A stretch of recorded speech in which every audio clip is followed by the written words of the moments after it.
Inflation. By now, most Americans are familiar with its effects through direct experience, giving its 40-year highs.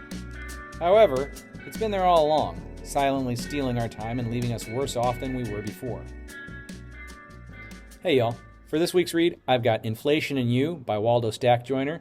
It's an article in Stackchain Magazine from back in August of 2023. The reason I love this one is because it gives a lot of data, and it's meaningful data, and it's data from official sources. So it's not so much opinions as it is fact. You hear a lot of people say Bitcoin fixes this. Well, to really understand what Bitcoin solves, you have to understand the problem. And one of the main problems, a persistent problem for decades, has been inflation. And there's still people today that really don't understand what it is. There's a lot of other government officials that will gaslight you into thinking inflation is not bad. There's even some that say inflation is good. And hopefully after hearing this article and having this conversation afterwards, you start to see that inflation is not okay. It is stealing from us. It is stealing our time and our effort. So I'm going to jump into this read. It's a rather short read, and then afterwards I'll share my thoughts. As always, I want to know what you have to say. So without further ado, let's go ahead and jump into Inflation and You. How inflation has been stealing your time over time. A pre-Bitcoin rabbit hole. Inflation. By now, most Americans are familiar with its effects through direct experience, giving its 40-year highs.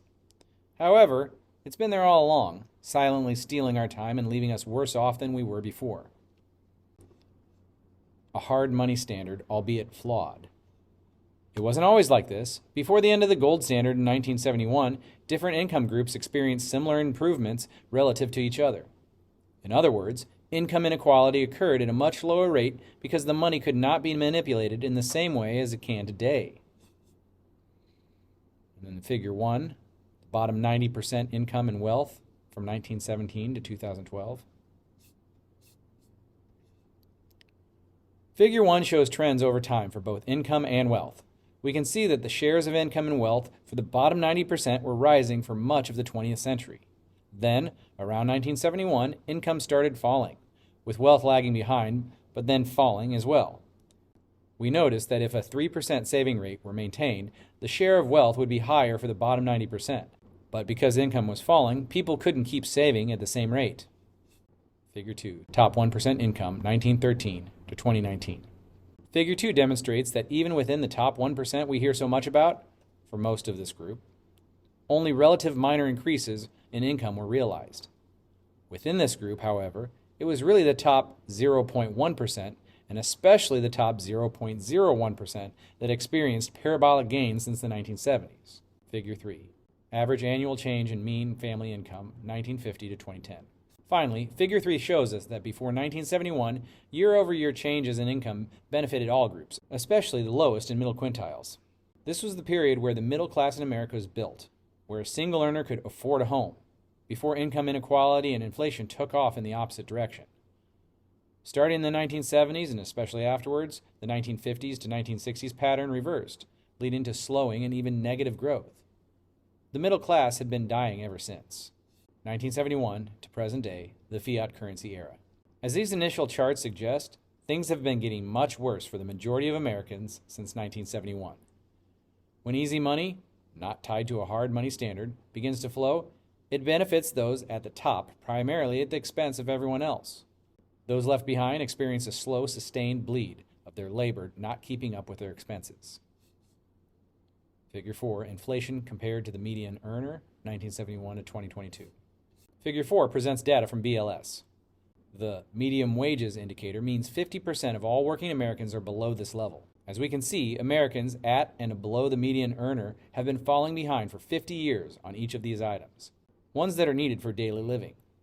Estimates for this and other sources suggest it's around the bottom 70% who haven't been able to match daily expenses with wages.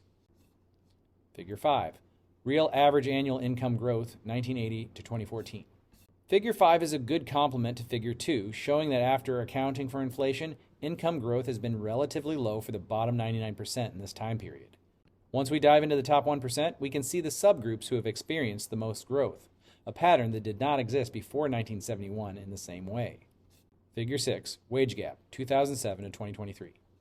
Figure 6 shows nominal wages excluding inflation.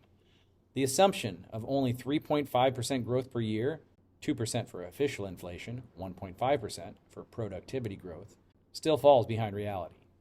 Further, inflation as of April 2023 is 5%, so the reality is much worse for most Americans. CPI, a poor metric for actual daily expenses. When discussing inflation, the numbers that are put out by officials and the media are based on the Consumer Price Index, CPI. The problem with this metric is that definitions can be changed, so it's important to compare real costs that people encounter daily. Figure 7, sample year-over-year inflation, February 2022 to February 2023, which demonstrates the problem with CPI as a good measuring stick. In this year, official CPI was at 6%, but other costs, things people needed to live on a daily basis, were much higher, such as food, rent, electricity, and gas. This is how inflation operates.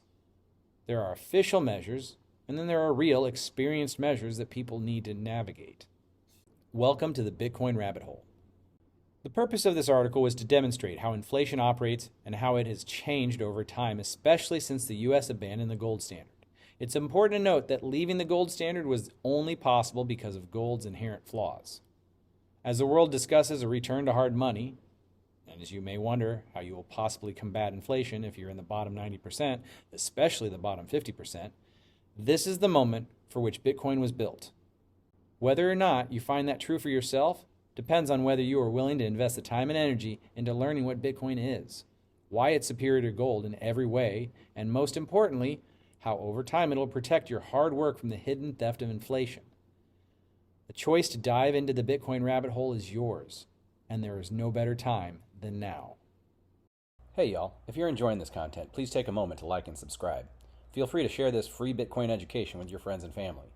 As always, let me know if there's any Bitcoin related content you'd like me to read and respond to. Remember, when in doubt, zoom out. Imagine every time you saved up your allowance or paycheck, the money magically started to shrink in value. That's a bit like what inflation does to our money. It's like a sneaky thief that comes in and makes your money worth less and less over time, without you even noticing until you go to buy something and realize you can't afford as much as you thought.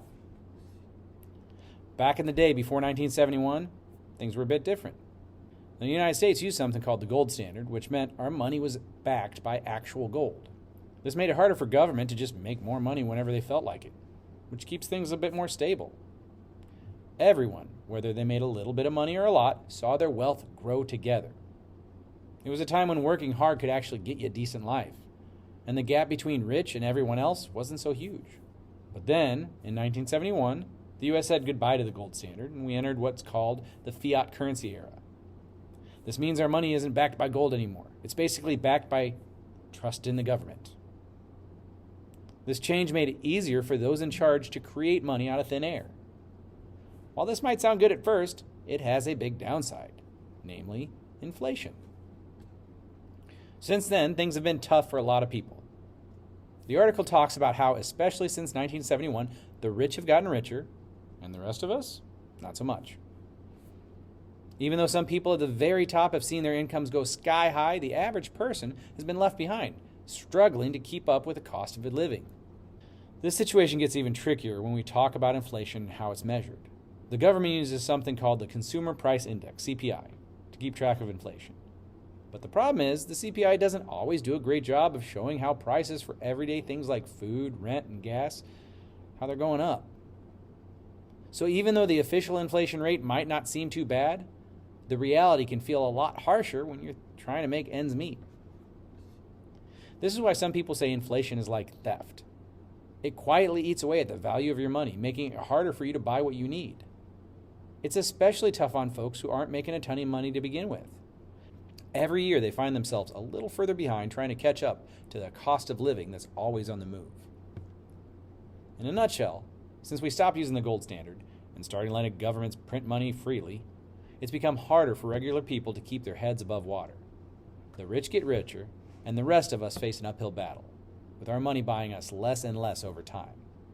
It's a big challenge, And it's something we need to keep talking about if we're going to find a way to make everything fair for everyone. I love how Waldostackjoiner ended with the whole welcome to the Bitcoin rabbit hole. Like I said in the intro, if you don't know what the problem is, you can't see how Bitcoin is the solution.